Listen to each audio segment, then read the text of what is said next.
tardes, agradecer, ¿no? Pues el que me hayáis contactado para de alguna forma colaborar en este magnífico proyecto, ¿no? En el que estáis trabajando y pues eso, pues con lo que sería la ayuda de HS para intentar, ¿no? de frenar y de prevenir el bullying, ¿no? Que es un fenómeno pues, que afecta a muchas personas, a muchos chavales y que tiene unas consecuencias pues muy importantes en sus vidas. Yo me llamo Luis Moya Albiol, soy catedrático de psicobiología y bueno, he trabajado en muchos temas de violencia y los últimos trabajos y los libros de divulgación pues me he centrado también en lo que es el bullying, ¿no? Como un tipo de violencia porque realmente es la primera violencia que vivimos o la primera violencia que ejercemos generalmente, cuando se empiezan a establecer violencias entre iguales, ¿no? Fundamentalmente. Y bueno, luego veremos un poquito más, ¿no? de los cambios que se van produciendo y lo que lleva al bullying, pero si vemos los principales motivos que los he enumerado, lo que están relacionados con el bullying, además de las capacidades y la alta capacidad, del nivel socioeconómico, la diversidad afectivo-sexual, el sobrepeso, además de todos estos factores, hay un factor fundamental y tienen, por tanto, muchísima relación con la charla de hoy, que hace referencia a los cambios físicos. Cuando llega sobre todo la etapa prepuberal o puberal, empiezan a producirse cambios hormonales y eso hace que hayan unos cambios físicos que puedan ser objeto pues de bullying por otras personas. En realidad, luego lo comentaré un poco más, el motivo del bullying es lo de menos. Realmente lo que es el bullying en sí mismo es un proceso en el que se pretende humillar y hacer daño a una persona, ¿no? Y mantener una postura de dominación, etcétera, por distintos motivos. Pero sí que quería resaltar que los cambios hormonales van a incidir en que aparezca este bullying. Desde lo que es la neurociencia y la psicología actual, entendemos el bullying como un proceso de estrés crónico, porque tiene unas características que lo hacen que sea muy alargado en el tiempo. Es decir, no es algo que nos ocurre un día, sino que va a ser algo que va a ocurrir y que va a ir minando a la persona. Por lo tanto, la primera característica es la cronicidad, ¿no? Aparece de forma crónica. Otro aspecto importante es la incontrolabilidad. ¿Por qué? Porque quien lo padece no sabe cuándo le va a ocurrir. Es una indefensión total, o sea, es un proceso de indefensión. La indefensión se relaciona con un proceso de depresión, que luego lo comentaré, en el que realmente tú no sabes cuándo te van a agredir. Agresión.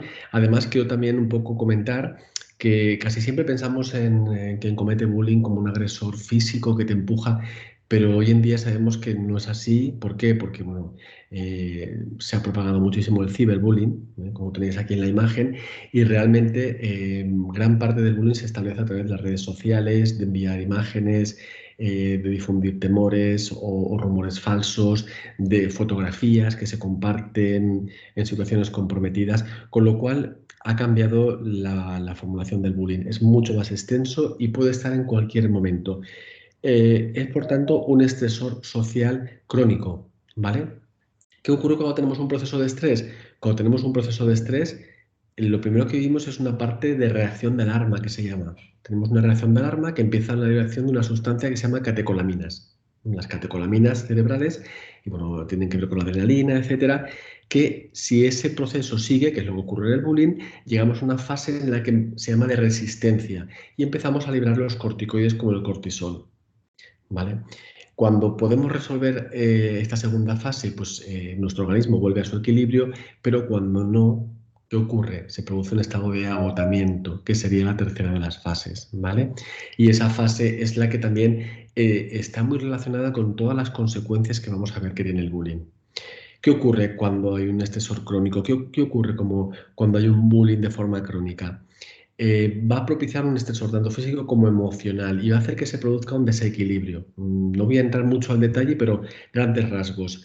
A nivel cerebral va a afectar sobre todo en dos estructuras principales. La amígdala, que es el centro de las emociones, con lo cual todas las emociones se van a desajustar, y el hipotálamo, que va a regular la producción de hormonas. Con lo cual tenemos que a nivel fisiológico va a haber una reacción en cascada que va a activar todo un proceso, que además va a hacer que haya pobre control por parte del córtex prefrontal que está aquí delante. Y es las partes del cerebro que nos permite regular nuestro comportamiento. Con lo cual vamos a tener un cerebro en el que está muy, muy activado. Esta liberación que la tenemos aquí del hipotálamo, a las hormonas, al cortisol, ¿qué va a hacer? Que haya un exceso de cortisol. Y es como cualquier otro proceso de estrés crónico. Cuando estamos estresados, pues porque tenemos que cuidar a un familiar enfermo, porque tenemos que atender muchas demandas en el trabajo y no damos abasto. Pero el bullying además tiene ese componente, diría yo, social, de estresor social y además de violencia, ¿no? De que estás siendo víctima de una violencia. Con lo cual se agrava todavía más esta situación. ¿Y eso qué va a hacer?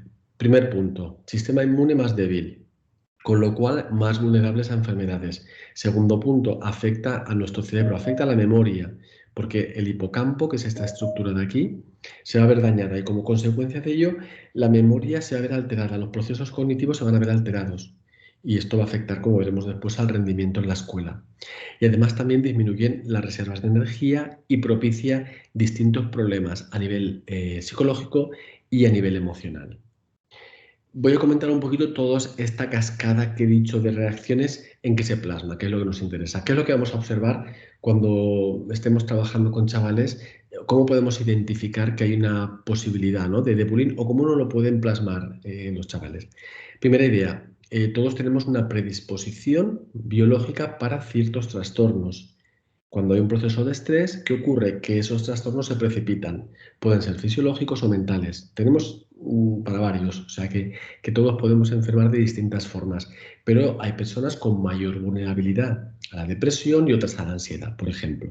En el caso de los síntomas psicosomáticos, vamos a ver cómo pueden ir apareciendo distintas afecciones por el proceso de bullying, desde lo que sería una afectación del sistema inmunológico, vemos que están más débiles, que tienen como falta de energía, están más cansados y cansadas, o se puede plasmar también a otros niveles como cardiovascular, con afectación cardiovascular, si vemos que empiezan, por ejemplo, palpitaciones, a nivel respiratorio, con lo que sería como sensación de falta de aire, a nivel gastrointestinal, puede aparecer el intestino irritable o colon irritable que llamamos, vómitos, alteraciones gástricas, a nivel también neurosensorial, con lo que serían pues todo lo que tiene que ver con zumbidos en los oídos, mala coordinación, visión borrosa, etcétera, o genitourinario, cuando ya afecta a la micción, genitales, etcétera.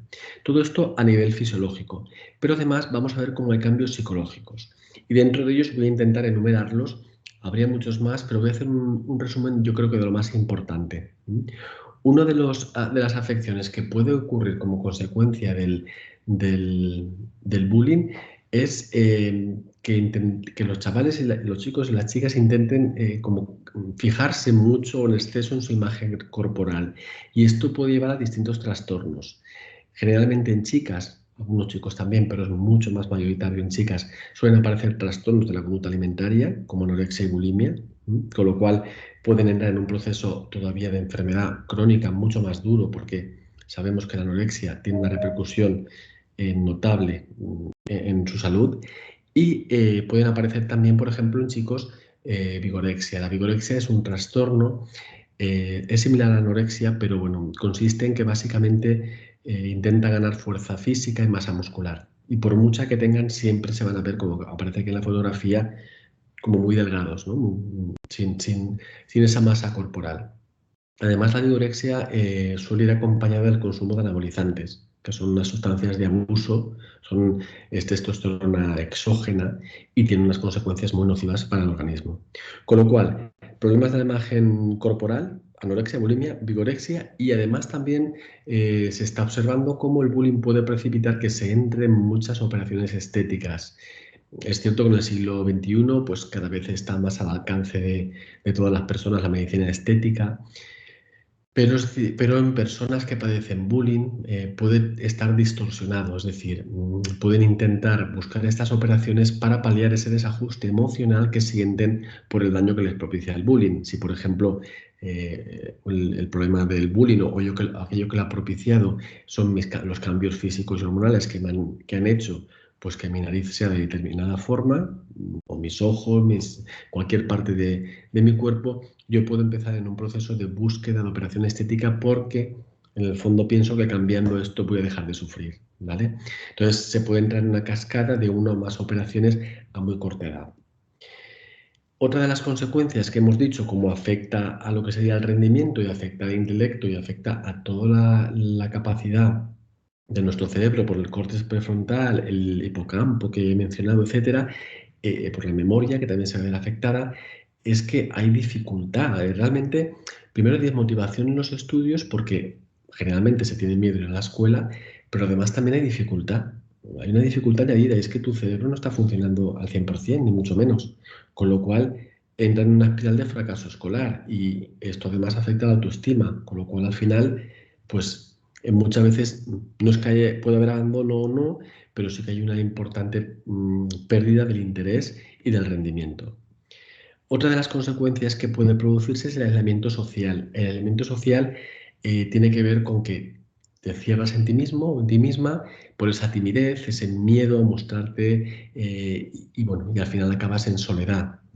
En realidad todas las personas somos seres sociales, necesitamos a los demás, pero imaginaos en la adolescencia cuando el referente son los iguales. Es decir, ya esa es una etapa evolutiva que pasas de empiezas un poco a soltar a los papás y a mirarte más en tus iguales, ¿no? Que es muy importante para la construcción de la personalidad.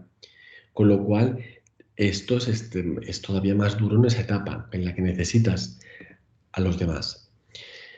Otra de las consecuencias también es la desregulación emocional y aquí puede haber problemas con la rabia, puede haber problemas con todo lo que tiene que ver la gestión de la rabia. La rabia es la emoción que yo creo que tiene más carga y hay muchas dificultades en ocasiones, tanto para expresar la rabia como para poder gestionarla. ¿En qué se traduce? Muchas veces en una irritabilidad, en una rabia excesiva, que puede ser enfocada hacia los demás o hacia mí mismo, o hacia nosotras mismas, ¿no? Con lo cual puedes aparecer daños hacia los demás o pueden aparecer lesiones hacia una misma persona, autolesiones que se llaman. Y todo esto además pues, va a afectar a las relaciones sociales. ¿Qué relaciones son las que se van a ver afectadas? Tanto las familiares como las relaciones con los amigos, cualquier tipo de relación. ¿Por qué? Fundamentalmente porque la persona está en un estado de hiperexcitabilidad y además de rabia, como he comentado, y eso va a hacer que las interacciones sean mucho más complejas. Otro de los cuadros que suele aparecer, y voy un poco entrando ya en algo más de gravedad incluso, es la ansiedad, ¿vale? La ansiedad empieza a precipitarse por ese miedo a ser agredido, a ser agredida, ¿no? Por ese miedo a que me envíen algo por el móvil o ese miedo a que me digan algo cuando entro a clase o que me hagan el vacío, ¿vale? Creo que se ha hablado de los tipos de bullying, pero bueno, además del físico y el psicológico está el relacional. El relacional es el aislamiento, es uno de los que más daño nos hacen, sobre todo en esa etapa, ¿no? Como decía, que nos dejen solo. Nos dejen solos es algo que nos puede producir muchísimo dolor, ¿no? Emocional, con lo cual aparece esa ansiedad y la ansiedad se manifiesta pues, en ese nerviosismo, inquietud, fatiga, dificultad para concentrarse y empieza a sentirse ese deterioro de nuestra vida en general, ¿vale? Te puede llevar también esa alta ansiedad a la espiral, ¿no? De un pobre rendimiento escolar, dificultades en las relaciones, etcétera. Y en algunos casos, cuando el estresor que precipita el bullying es vivido como muy, muy intenso, se puede producir estrés postraumático. El estrés postraumático es un trastorno que afecta pues, a un porcentaje determinado de la población. Como en todo hay una predisposición, porque si todos viviésemos el mismo trauma, algunas personas lo desarrollaríamos y otras no. Consiste en que estás reexperimentando continuamente aquello que te ha producido el trastorno, con una hiperactividad tremenda, falta de sueño, insomnio, y además pues, evitas todo lo relacionado. Por lo cual, pues, si tienes estrés postraumático, evitarás ir a la escuela, evitarás relacionarte con personas de tu edad, etcétera, etcétera. ¿Vale? El insomnio, que ya lo he mencionado, es algo que aparece también frecuentemente como consecuencia de cualquier estrés y del bullying. Está muy descrito en las investigaciones. Hay una alteración del sueño y más en una etapa en la que es fundamental el sueño en la etapa adolescente. Pensar que ahí se está desarrollando todo el sistema nervioso, se están creando multitud de conexiones anisinápticas, y el sueño es fundamental para una regulación y un equilibrio emocional. Cuando no se produce de forma adecuada, esto va a tener además consecuencias en el comportamiento. Y bueno, y otro de los temas también que yo creo que hay que mencionar y no podemos dejar de lado es el tema de las adicciones. ¿Por qué? Porque generalmente cuando estamos en procesos en los que necesitamos ayuda, si a veces el problema es que no los identificamos, y menos los adolescentes, ¿no? O sea, no llegas a saber que estás mal, pero lo puedes plasmar o bien hacia sintomatología más del espectro ansioso, más hacia la depresiva, o bien hacia la adicción. ¿Por qué? Porque la adicción lo que intentas, por supuesto no es algo que piensas, ¿no? Lo haces inconscientemente, es paliar tu malestar emocional, depresivo, ansioso, con una sustancia, por ejemplo, ¿no? Porque en ese momento te evades. O con, por ejemplo, pues con la adicción comportamental, que puede ser adicción a los juegos, adicción al móvil, al juego, al sexo, cualquier tipo de adicción comportamental o de sustancias, que puede ser pues desde el alcohol, puede ser pues el cannabis, puede ser ya algunas como la cocaína, y precisamente una edad en la que se empieza a experimentar esta vulnerabilidad, ¿no? a buscar esa ayuda emocional, puede hacer que entren más en las adicciones. Y bueno, ya para cerrar un poco todo el espectro de sintomatología que he estado comentando, yo creo que hay que dar muchísima importancia, y aquí me quiero detener, aunque sea un poquito más, al tema de la depresión. ¿Por qué? Porque es extremadamente peligroso, y más a esa edad. Yo soy un defensor a ultranza, ¿no? de lo que es abogar por campañas, ¿no? Para un poco intentar paliar lo que son intentos de suicidio y suicidio. El año pasado tuvimos 4.000 suicidios, y muchos de ellos por personas jóvenes, y uno de los factores que está a base del suicidio es el bullying. Con lo cual, para que os hagáis un poco, es decir, que veáis la importancia y relevancia del tema. Desde luego es un proceso gradual. Para que una persona llegue a suicidarse tiene que entrar en presión mayor, y luego hay personas que tienen más vulnerabilidad para entrar en depresión que otras. Pero cuando estemos ahí es importante estar atentos a las señales para rápidamente actuar y buscar ayuda psicológica, sobre todo si hay ideación suicida, y es básico. Y si puede ser antes, mejor, porque si evitamos que la persona caiga más, le vamos a poder ayudar muchísimo más, ¿vale? ¿Qué es lo que va a empezar a pasar? Pues con todo este proceso, pues si entra en un proceso depresivo, tristeza, desesperanza, baja autoestima, no tengo placer por nada, todo me da igual, no quiero salir, me encierro, mi cabeza no funciona bien, no puedo pensar, no quiero aprender, no quiero ir a la escuela, no me interesan los libros, eh, todo lo veo negro, el futuro no tiene sentido. eh, Empiezo a pensar que una solución de esto pues, podría ser quitarme la vida, y se entra en los casos más extremos en ideación suicida, intentos de suicidio y suicidio, ¿vale? Algunos casos que os he puesto, hay muchísimos más, ¿no? Esto pues para como ilustración, pues por ejemplo el caso de Amanda Todd, que es muy conocido, ¿no? Que se trabajó mucho sobre él porque dejó un vídeo en el que explicaba cómo se sentía, sus mensajes, ¿no? Y después de ello ya se quitó la vida por el bullying que estaba padeciendo, ¿no? Esta chica tenía 16 años, pero por ejemplo, pues tenemos otros casos como el de Diego González aquí en España en 2015. Tenía solo 11 años, ¿vale? Y pensa, 11 años, imaginaos, y dijo que se quitó la vida porque no aguantaba ir al colegio y que no había otra forma de no ir. O sea, un niño de esta edad que pueda llegar a pensar esto, imaginaos en qué estado emocional se encontraba, ¿vale? Traigo aquí un poco alguna información de Europa Press, algún artículo periodístico que está basado en estudios científicos, que más o menos calcula el porcentaje de estudiantes que sufren bullying, que es altísimo, ¿vale? Eh, el bullying tiene un porcentaje, como veis, pues se habla de 220.000 estudiantes y 44.000 con intento de suicidio.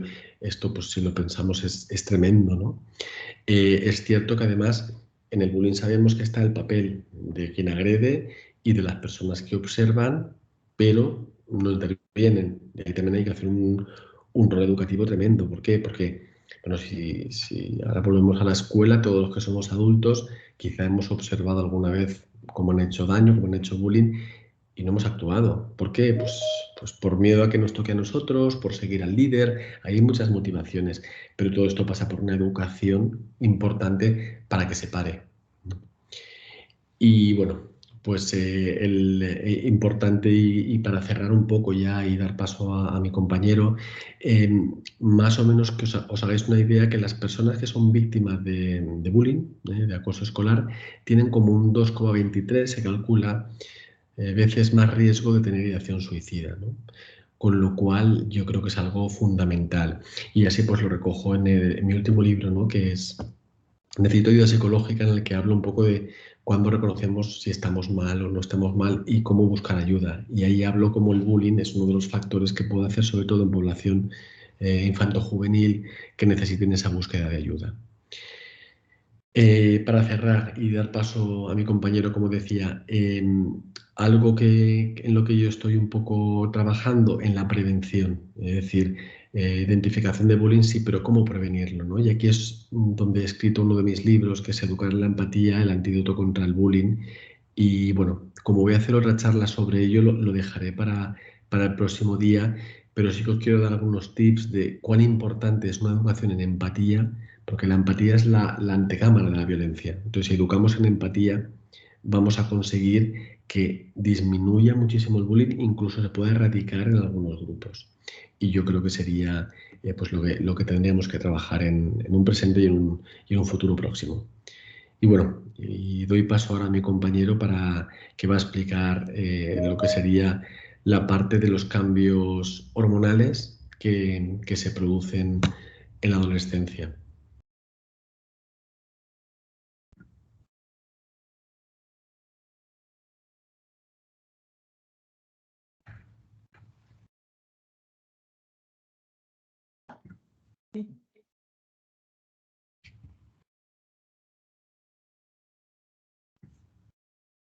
Hola, buenas tardes a todos.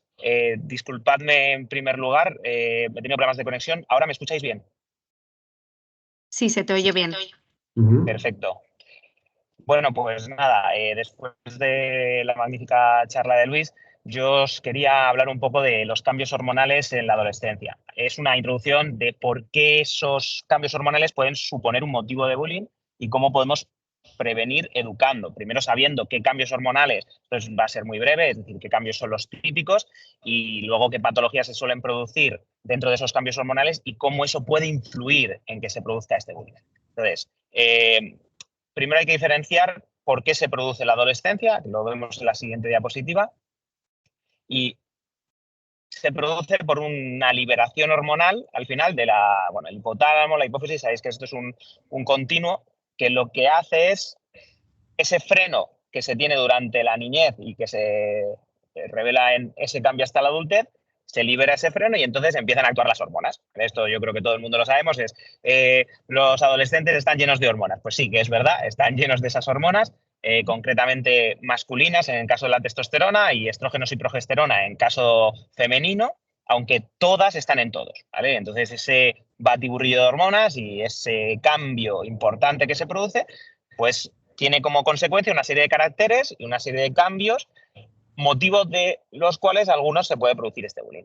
Seguimos, por ejemplo, y vamos a ir viendo, pues en principio, dentro de la parte femenina, que es la que empieza antes con ese cambio hormonal, lo vemos en la siguiente diapositiva, los cambios más o menos empiezan hacia los 10 años aproximadamente. Y tenemos esos cambios primero, el primer cambio es el crecimiento del botón mamario y la aparición del vello púbico. Son dos de los primeros cambios hormonales que se producen. Es como los primeros signos de que se está produciendo la pubertad en las niñas. Luego ya hacia los 12 podemos ver otros dos cambios significativos. Uno, la menstruación, es cuando más o menos empieza la menarquia. Estos son medias. O sea, que una niña empiece con 10 años no es ningún problema. Si empieza con 7, pues ya sí que tendríamos que ver que puede ser algo patológico y entonces sí que habría que buscar ayuda profesional y derivar porque no haya ninguna cosa que lo esté alterando. O lo mismo, si empieza con 13 no pasa nada, 14, pero si empieza con 16, pues ahí habría que buscar también que haya algún problema. Y luego también una redistribución de la grasa que hace que pues el cuerpo tenga ya esa morfología más femenina. Entonces, todos estos son cambios que son apreciables y que además son asincrónicos, con lo cual a veces esto es un motivo también de, pues esos, primero el propio adolescente se los ve, se siente distinto y la gente le siente distinto. Entonces, eso también son cosas que tenemos que tener en cuenta. Vamos a ver qué pasa con los niños. Lo vemos en la siguiente diapositiva. Y con los niños, pues empieza más tarde, empieza hacia los 12 años. Y lo primero que pasa, pues es también el crecimiento de los testículos y la bajada del escroto y cambios en el vello púbico. Es también lo primero que pasa. Ahí se producen también una serie de cambios. El siguiente cambio ya que se produce en varones se produce un poquito ya más tarde, casi ya empiezan hacia los 13, 14 y lo vemos, empieza pues, un agravamiento de la voz se vuelve más grave y un estirón de repente, eso lo vemos en las clases claramente, con 12 años las niñas, 12 años son las altas de la clase y los niños se quedan abajo y luego se invierte ese proceso y luego el cambio en la masa muscular. Todo esto entra dentro de los cambios fisiológicos y es cierto que a pesar de que producen una serie de cambios externos, la gran mayoría de estos cambios no produce un efecto externo que se manifieste y que pueda ser objeto de bullying. Pero ahora vamos a los comunes, y por eso esto no es ni de chicos ni de chicas. Vamos a la siguiente diapositiva y ahí sí que nos vamos a detener con los cambios que pueden producir patología, por qué se producen y los que muchas veces son objeto de bullying. Empezamos con el primero y claramente el acné. El acné es uno de los principales, bueno, el 99% de los adolescentes tiene acné en mayor o menor medida. Hay casos muy graves y esto es uno de los principales motivos también, pues lo sabemos, de bullying, de risas de los compañeros y es un motivo muy, muy importante que nosotros nos vemos, por ejemplo, como dermatólogos en la consulta, de que el chaval, el adolescente, no quiera ni siquiera salir a la calle, no pierda esa voluntad de relaciones incluso sociales. Cuando es algo, como digo, en el 100% de los casos, 99% de los casos, se va a producir un acné en mayor o menor medida. Aquí lo que se está produciendo es por todas esas hormonas que veíamos antes, existe un incremento en la producción de sebo. Ese sebo, esa grasa, ocluye los poros y cuando ocluye un poro, pues lo que se produce es pues, un comedón, que son los puntos negros que vemos cuando se oxidan o los puntos blancos y a partir de ahí ese comedón pues, se puede inflamar un grano. A partir de ahí, en mayor o menor medida, con el paso del tiempo eso se corrige. Ahora lo veremos también a la parte del vello axilar y del olor axilar, pero terminando sobre el tema del acné, dos cosas desde un punto de vista médico. El primero, empezar a ser patológico. Cuanto antes lo tratemos, mejor, porque si no, esto tendrá consecuencias tanto durante todo ese tiempo para el adolescente y además secuelas incluso a largo plazo. Las cicatrices de acné luego es algo muy difícil de quitar. Entonces, en cuanto veamos que ese acné no se corrige además con tópicos, que es un acné refractario o directamente es un acné muy inflamatorio y que llama mucho la atención, lo mejor es acudir al dermatólogo e empezar un tratamiento. Ahí tenemos tratamientos de todo tipo, desde los ácidos ozonizados ahora que pueden ayudar mucho al paciente a esos granos incipientes y a bajar la inflamación, a incluso el que está muy denostado, el Rakutan, la isotretinoína en este caso, que el Rakutan es el nombre comercial, pero la gente aún lo conoce así, cuando en verdad muchas veces es un tratamiento que puede ayudar mucho a esos acnés inflamatorios, esos acnés tan llamativos, a cortarlos. La parte del olor corporal y del vello axilar también está relacionado con el tema hormonal y es otro de los motivos por los que muchas veces tenemos esos problemas. Ahí, pues, volvemos a lo mismo. Tenemos que ver si hay algún exceso patológico, aunque no suele ser el caso. Si vemos que hay algo raro porque puede haber un sobrecrecimiento bacteriano, que esto lo empeore, pues intervenimos, pero si no, saber que es algo transitorio y que lo que tenían que hacer los adolescentes es saber pues, que ahora la higiene pues, va a tener que ser distinta a cuando eran niños que no tenían ese olor corporal tan característico. Seguimos y esto el mejor lo ha contado es Luis, que son los cambios también a nivel hormonal, producen cambios también a nivel psicológico del paciente, en este caso del adolescente, una serie de pues, más irascibles, como suelen estar, pero también ahí importan mucho las las hormonas. Las hormonas a veces son fuente de la testosterona, por ejemplo, es una hormona que puede generar también esa cierta tendencia a la agresividad, etcétera. Entonces, pues, ahí también está eso. Y vamos ahora a uno de los motivos fundamentales, el último, pero no por ello menos importante, que es el siguiente, que es la caspa. Y este es otro de los motivos más importantes que tenemos desde un punto de vista, además, que se puede prevenir, que es muy fácil con los productos adecuados tratar y que puede suponer, si no, es un problema de autoestima muy grande en el paciente. Es decir, lo mismo que decíamos con el acné, seborrea y caspa, aunque sea incluso invisible, el 100% de los adolescentes, o sea, esto es algo que va a afectar a todos sí o sí.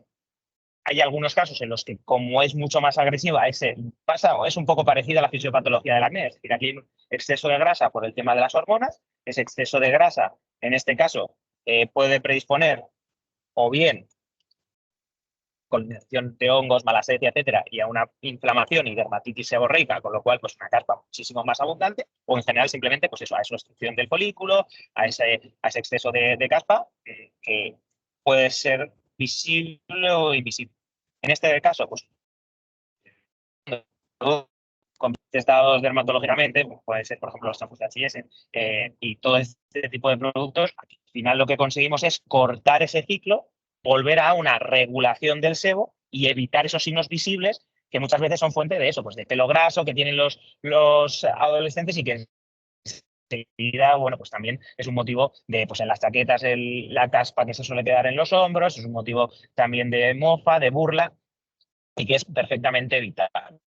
Entonces, yo creo que lo que quería transmitiros aquí es un poco qué es lo que está pasando con estas hormonas, que es algo natural, que también yo creo que eso es algo importante, educar a los adolescentes en que esto es algo normal, que es un proceso que todos van a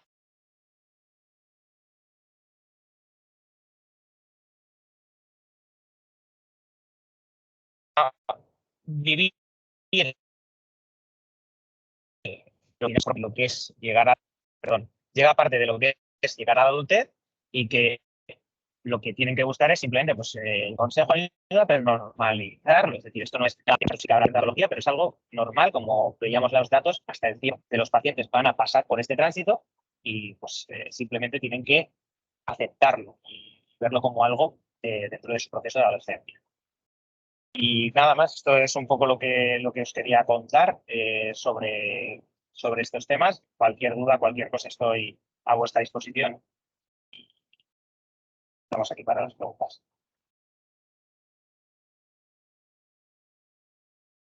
Vale, mira, Luis, que hay una persona que pregunta a través del chat que si serías partidario de llegar a dar medicación psiquiátrica a un chico que ha sido víctima de bullying y ahora sufre las consecuencias. Bien, ante todo decir que me parece una pregunta muy interesante y que no es fácil de responder. Yo creo que tendríamos que ver cada caso de forma diferencial. Lo que se intenta siempre en la adolescencia es que no haya medicación psiquiátrica. ¿Por qué? Porque el sistema nervioso está en formación y, claro, cualquier tipo de psicofármaco va a tener digamos, unas consecuencias pues, mucho más marcadas que en un cerebro adulto. Lo que ocurre es que, claro, hay que valorar siempre el riesgo de esa persona. Quiero decir, si por ejemplo hay un riesgo importante de suicidio o que hay una ansiedad muy fuerte que le paraliza o otros trastornos como una anorexia, tendríamos que ver un poco en qué punto está esa persona a nivel emocional. Una buena evaluación psicológico-psiquiátrica y en algunos casos quizá podríamos valorar, ¿no? lo que es menos malo, ¿no? Y en este caso creo que sería esa medicación. Con lo cual la respuesta no es ni sí ni no, sino que depende del caso. Yo soy más partidario de empezar por la terapia psicológica siempre, la psicoterapia, porque además siempre hay que ofrecerla aunque haya medicación psiquiátrica y sobre todo en adolescentes. Pero tampoco me niego a utilizarlos, ni mucho menos, sino cuando creo que es importante utilizarlos, para eso están y utilicémoslos, por supuesto. Vale, no sé si alguien más tiene alguna pregunta para hacer, lo podéis hacer a través del chat sin ningún tipo de problema. Gracias.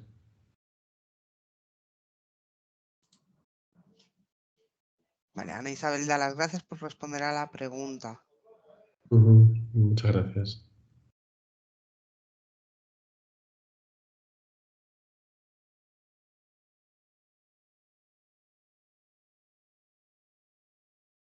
Vale, preguntan por el tratamiento Rakuten. Sí. A ver, volvemos a lo de siempre. El Rakuten es que es el nombre comercial que se ha quedado, que de hecho ya no se comercializa, pero bueno, es la isotretinoína. A ver, la isotretinoína es un fármaco derivado de la vitamina A, es un retinoide, y su función precisamente es esa, cortar ese exceso de grasa, y al cortar ese exceso de grasa cortamos el círculo vicioso que produce el acné y a veces también incluso el sebo en general. He leído por ahí en si es recomendable un niño de 13 años, incluso por poder, es como bien decía Luis, es que hay que individualizar el caso y por poder puede ser recomendable incluso en un niño de 10 y de 11. Lo que pasa es que siempre bajo un consejo profesional y con unas pautas y viendo eso, riesgo-beneficio. Hay casos, lo que os decía antes, de acnés que se llaman conglobata, que son acnés muy, muy inflamatorios, que lo que pueden dejar son cicatrices y secuelas permanentes a ese niño o a ese adolescente. Entonces, en esos casos, por supuesto, tratar. También una cosa que es quitar ese miedo que ha existido a la isotretinoína, que en algunas ocasiones puede que merecido, y es que como con todo, el tiempo evoluciona y ahora tenemos muchos más datos. Los datos nos dicen que se utiliza una dosis infinitamente más baja a la que se utilizaba antes. Antes se utilizaba dosis de 40, 50, ahora se utiliza incluso a dosis de 5, 10 miligramos como mucho, con la misma eficacia y con una seguridad pues mucho, mucho, mucho mayor. Volvemos a lo mismo, esto no es pan para todos, hay que individualizar los casos, hay que valorar, porque muchas veces con un tratamiento tópico va a ser suficiente, con una buena higiene, un jabón recomendado, lo que decía antes, pues desde aceites ozonizados, tratamientos tópicos como por ejemplo pues, el salicílico, etcétera, y tenemos un acné que hemos conseguido solventar y no necesitamos nada más, pero cuando es necesario, 100%.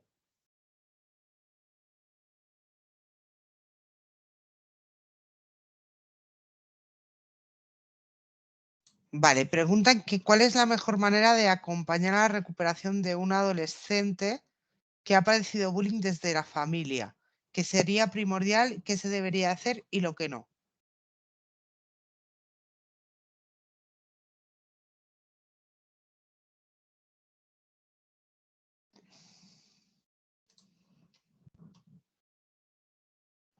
Luis, está silenciado.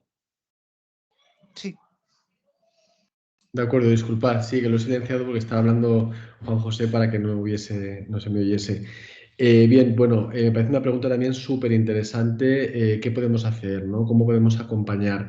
La familia, cuando hay un proceso de bullying, es fundamental. O sea, es uno de los pilares en los que la persona se puede coger, en las que la persona se puede apoyar para intentar salir de ese proceso. La familia es fundamental y el apoyo social en cualquier tipo de estresor crónico, cualquier crisis emocional, pero aquí lo va a ser más. Importante es el mostrar siempre el afecto, intentar que haya una comunicación fluida, intentar que haya una expresión emocional, que los adolescentes se pueda expresar, que no tengamos miedo de hablar incluso de temas duros como cómo me siento, si hay ideación suicida. A veces nos puede el miedo a lo que puede pasar, pero es necesario que encuentren una zona de confort.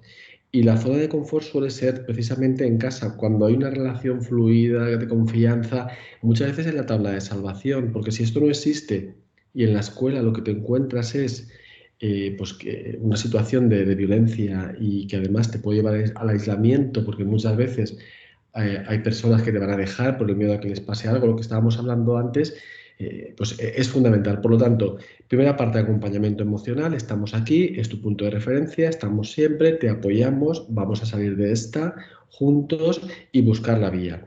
Sería ya meternos en otro tema. ¿Cuál es la vía, la búsqueda? Pues muchas veces lo genial sería resolverlo en el propio contexto donde se produce el bullying, ¿no? En el propio contexto educativo. Pero en muchas ocasiones no es viable y lo que se hace es pues, un cambio de contexto, ¿no? Entonces, habrá que ver cada caso, pues cómo se producirá. Pero lo que sí que es fundamental es que seamos ese vínculo de unión, la familia, esa fuerza para que el adolescente tenga esa continuidad y vea que es aceptado, es querido y tiene un apoyo importante. Si además de la familia hay también grupos de amigos que están fuera del contexto en el que se produce el bullying, también son de muchísima ayuda. ¿Por qué? Porque son iguales. Entonces, pensemos que la adolescencia lo que tiene es que es un periodo evolutivo que, bueno, para los padres a veces es doloroso, ¿no? Nosotros como padres, porque vemos que los menores se alejan, pero es lo sano y es lo que tiene que ser, ¿no? El referente deja de ser tú como padre o madre y empiezan a ser los iguales. Por tanto, es también muy importante en esa etapa, que además van a tener pues, experiencias que no quieren compartir con los padres, si hay un grupo de amigos. Si lo tenemos que está fuera del contexto en el que se produce el bullying, es fantástico porque puede ser también de un gran apoyo. Y junto a eso, yo siempre que ha habido un proceso de bullying, sugiero siempre que haya una atención psicológica. Por lo menos que haya, se recurra a un profesional en psicología para que haga una evaluación, porque muchas veces ahí van a salir temas que no van a salir ni en la familia ni tampoco con los amigos. Entonces yo creo que es también complementario. Gracias por la pregunta. Vale, y también nos preguntan cómo se puede atajar el rechazo de alumnos en los centros educativos. Sí, si puede clarificar un poco más a qué se refiere con el rechazo de alumnos. No me queda claro qué es lo que nos están preguntando.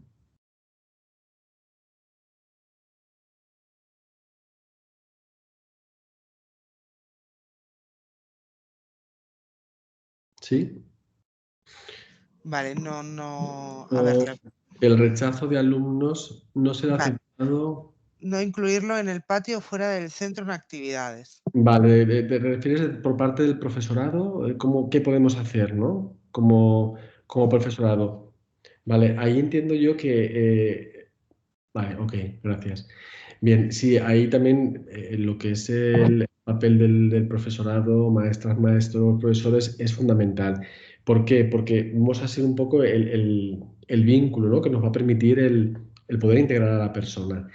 ¿Qué podemos hacer? Yo creo que es un tema que desde siempre he defendido lo que es la educación en empatía desde los 3 años y ahí meter todo lo que son protocolos anti-bullying. Pero si eso nos ha producido antes, si nos encontramos ya con el tema, sea la edad que sea, lo primero es abordarlo. O sea, se puede hacer un abordaje del tema. Se puede dedicar una sesión a hablar sobre lo que supone el bullying, las consecuencias que tiene, qué efectos tiene y luego también trabajar la diferencia. Cuanta más diversidad hay en un aula, muchas veces si se trabaja la diversidad, es más probable que se acepte más. ¿Cuándo se acepta menos la diversidad? Cuando es menor o cuando hay ciertos valores. Entonces también hay un trabajo en valores importantes que podemos hacer.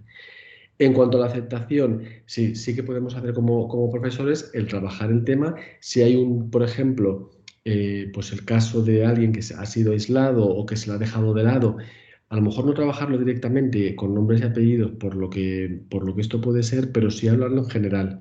Porque de hecho, lo comentaba antes, uno de los bullying que más se está dando es el relacional, que consiste en aislar a la persona, ¿no? Eso tiene unas consecuencias nefastas, porque el aislamiento social en esa etapa pues, es muy grave, ¿no? Los efectos que va a producir en el cerebro, en las relaciones sociales, etcétera. Entonces yo lo que haría sería un abordaje en la propia clase, trabajar el tema, trabajar las consecuencias del aislamiento y sobre todo intentar fomentar, trabajar la empatía en el sentido de que esa persona podemos ser cualquiera, porque realmente al final es que todos podemos ser motivo de bullying, o ser motivo de acoso, de maltrato, es solo que hay ciertas variables que nos va a hacer más vulnerables, pero nos puede pasar y el sufrimiento de esa persona puede ser el nuestro. Entonces yo trabajaría mucho, que es lo que quiero hablar en la siguiente charla, la empatía, cómo fomentar la empatía. Porque la mayoría de chavales afortunadamente van a tener capacidad de empatizar, a no ser que tengan pues algún trastorno de conducta, que es la antecámara del antisocial, ¿no? Que ahí pues habría dificultad en lo que es el fomento de la empatía. Pero yo creo que a través del trabajo en empatía se podría hacer mucho, porque lo que decía antes, ya no es solo quien acosa, que suele ser una o dos personas, sino el grupo, ¿no? Cómo el grupo sigue al líder y hace lo que dice el líder o la líder, ¿no? O cómo alguien ve que le están haciendo daño a otra persona y no interfiere por miedo a que le pase a él o a ella. Con lo cual yo creo que ahí también sería otra de las variables a trabajar, ¿no? La importancia de pararlo. Se puede hacer una intervención pues, desde la explicación, ¿no? En las clases.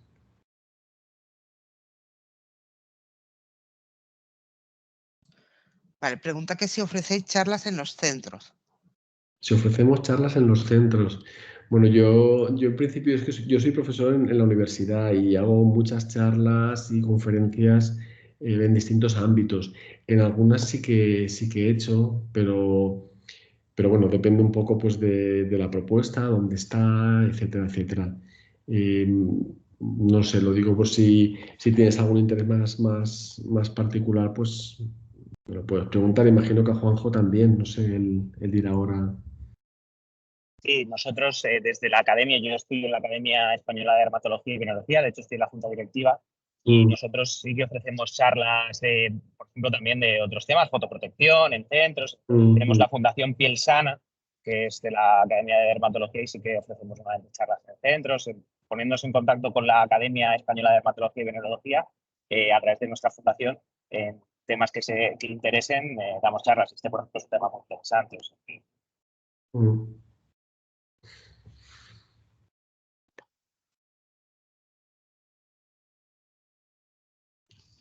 Vale, preguntan que si el líder acosador suele buscar apoyo del grupo o cómo lo consigue. Ujú. Muy bien, esa es una pregunta también muy interesante. Depende un poco de la personalidad del líder. Ahí tendríamos que entrar a hacer una evaluación. Hay distintos tipos de líderes que pueden acosar y distintas motivaciones. Cuando muchas veces es por carencias emocionales, que estos casos tienen mejor resolución, pero otras veces pueden ser líderes que tienen trastornos de conducta, ¿no? Que son lo que llamamos, antes lo he dicho, la antecámara del antisocial, que es la antecámara del psicópata, ¿no? O la psicópata. Ahí es más complejo porque realmente es un trastorno de conducta más importante que afecta a cómo a cómo funciona el cerebro. Son personas poco empáticas, sin remordimientos. Entonces empieza a aparecer ya esos rasgos. ¿Cómo convence? Depende de los casos también. Pensad que en los estudios de Milgram de hace ya muchos años se vio que una tercera parte de la población, por obediencia a la autoridad, llega a hacer daño a terceros. Quiero decir con esto que hay un porcentaje de los chavales que por obedecer al líder van a poder llegar a hacer acciones que no harían en otros momentos. Con lo cual, muchas veces el líder no tiene la necesidad de convencer, pero otras veces sí que lo hará. Entonces, dependerá de qué características son. Si es un líder más reactivo, como decía, con dificultades emocionales, que quiere destacar o quiere encontrar apoyo social, es muy distinto del líder con características, digamos, más frías, manipuladoras, porque lo que va a hacer es manipular o incluso amenazar para que le sigan, ¿no? Son distintas estrategias. Tampoco lo podemos meter todo en el mismo saco, hay distintas formas ¿vale? Y luego, máxime hoy en día, a través de las redes sociales y del teléfono, que es muy complejo porque pensar que muchos de los comportamientos se hacen online, son difíciles de identificar, porque por ejemplo sabemos que el bullying ha aumentado muchísimo en chicas, pero lo detectamos más en chicos. ¿Por qué? Porque suele ser más evidente, suele ser más agresión física. En chicas es poco probable que la haya, hay menos, es otro tipo de agresión. Entonces todas estas variables van a determinar, ¿no? Cómo el líder va a conseguir pues, hacerse con. Pero suelen ser personas pues, que destacan, ¿no? Pues, en el deporte o en algunas características, en la personalidad, etcétera. En algunos casos hará para que le sigan y en otros directamente por ser el líder se le seguirá.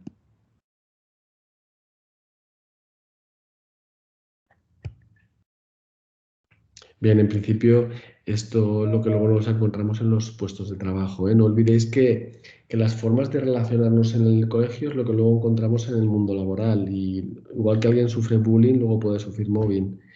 Es un continuo. Realmente los patrones que aprendemos en la escuela son los que luego nos vamos a llevar también a los ámbitos laborales.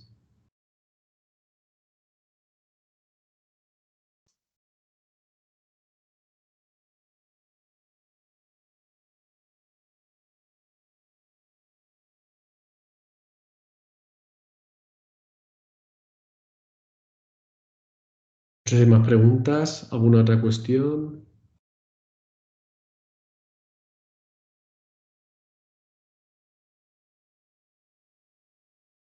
Pues vemos que no hay más preguntas.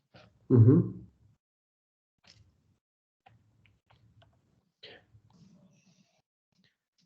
Ujú.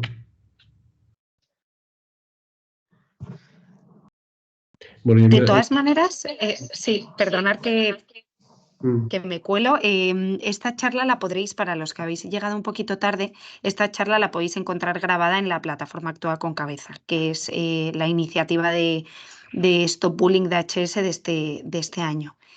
Tenemos también charlas pasadas, esto forma parte de un programa educativo, esta sería la tercera charla de este programa educativo y tenemos todavía más por llegar. De hecho, contaremos con estos maravillosos profesionales, o sea que os esperamos también para las siguientes. Así que nada, pues nada, muchísimas gracias por venir a todos. Gracias Luis, gracias Juanjo. Súper interesante y nada, espero que la hayáis disfrutado todos. Muchas gracias Muchísimas también. gracias a todos. Gracias. Muchas gracias. Un placer. Hasta luego. Hasta pronto, gracias. Gracias.